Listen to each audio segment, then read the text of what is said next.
स्वयं सहायता समूह की महिलाओं के लिए बहुत बड़ी खबर आ चुकी है। अगर आप समूह में किसी पद पर नियुक्त हैं, समूह की पदाधिकारी हैं, समूह के अध्यक्ष, सचिव, कोषाध्यक्ष हैं, तो बहुत ही काम की ये वीडियो है, क्योंकि सरकार ने आदेश जारी कर दिए हैं कि इन पदों पर अब आपको इस्तीफा देना पड़ेगा। चलिए जानते हैं क्या बात है। तो वीडियो को शुरू से लास्ट तक बने रहिएगा। चैनल पर पहली बार आए हैं तो चैनल को सब्सक्राइब कर लें, वीडियो को लाइक शेयर जरूर कर दें। बात दरअसल यहाँ पर ये है कि स्वयं सहायता समूह में जो तीनों पदाधिकारी होती हैं, अध्यक्ष, सचिव और कोषाध्यक्ष, इनका जो पद होता है वो, जैसे कि मान लेते हैं आपके समूह को 4 साल हो चुके हैं, ठीक है, या 5 साल या 10 साल हो चुके हैं आपके समूह को बने हुए, तो आपके समूह की जो पदाधिकारी हैं, अध्यक्ष, सचिव, कोषाध्यक्ष, वो उनको उस पद पर काम करते हुए 5 साल 10 साल हो चुके हैं। लेकिन सरकार का जो नियम है समूह में पदाधिकारियों का पद लेने का, तो पदाधिकारियों का पद लेने का जो नियम है वो है, समझ लीजिए 3 साल का, ठीक है। 3 साल तक आप अध्यक्ष, सचिव, कोषाध्यक्ष के पद पर नियुक्त हो सकती हैं। इसके बाद समूह की दूसरी महिला को मौका दिया जाएगा अध्यक्ष, सचिव, कोषाध्यक्ष बनने का।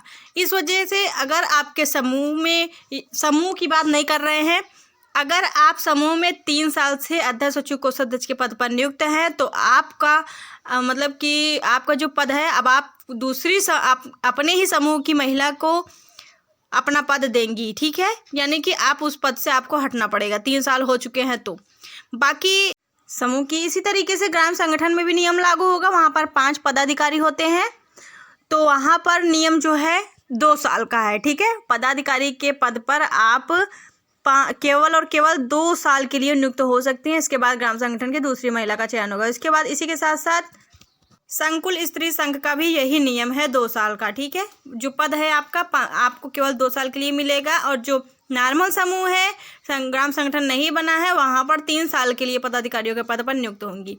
तो यदि आपके भी समूह को 3 साल हो चुके हैं, या आप समूह में 3 साल तक पदाधिकारियों के पद पर नियुक्त हो चुकी हैं, तो आपको चयन करना पड़ेगा अपने समूह में से दूसरी महिला का, अपने ही पद के लिए, ठीक है। तो उसका चयन जो है वो समूह ही करेगा। समूह ही आपस में बैठक करके, बातचीत करके, राय मशवरा करके मतलब दूसरी महिलाओं को नियुक्त करेगा अध्यक्ष, सचिव, कोषाध्यक्ष के पदों पर। और इसमें जो है इसका खाता भी फिर से खुलेगा, ठीक है। खाता जो है खुलेगा, क्या, खाता तो खुला ही है, लेकिन हाँ, नाम बदल जाएंगे बस, जो पदाधिकारी बनेंगे दोबारा। तो ये चीज़ें थी। अपडेट आपको कैसी लगी कमेंट करके बताएं, वीडियो को शेयर करें, चैनल को सब्सक्राइब करें। थैंक